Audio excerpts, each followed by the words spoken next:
काथे आहे municipal committee जो जड़तो फोर्स, काथे आहे ट्रैफिक पुलिस, काथे आहे ज़िला इंतजामिया दादू शहर जो अलाह वाही थी वियो।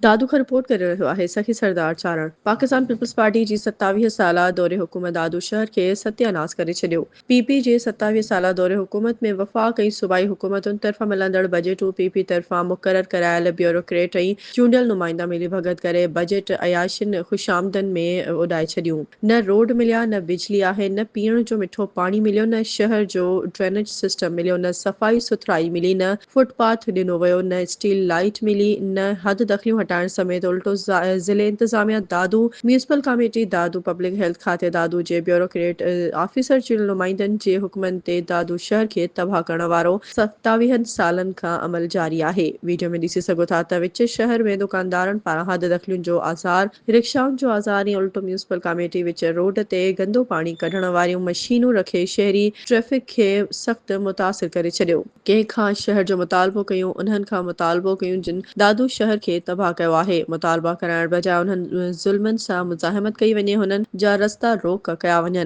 हुननि ज़ुल्म चूंडियल नुमाइंदनि हुननि जा मुक़रर ब्यूरोक्रेट ऑफिसरनि जी ऑफिसुनि जो घेराव कयो वञे। दादू जा शहरी ऐं आम आवाम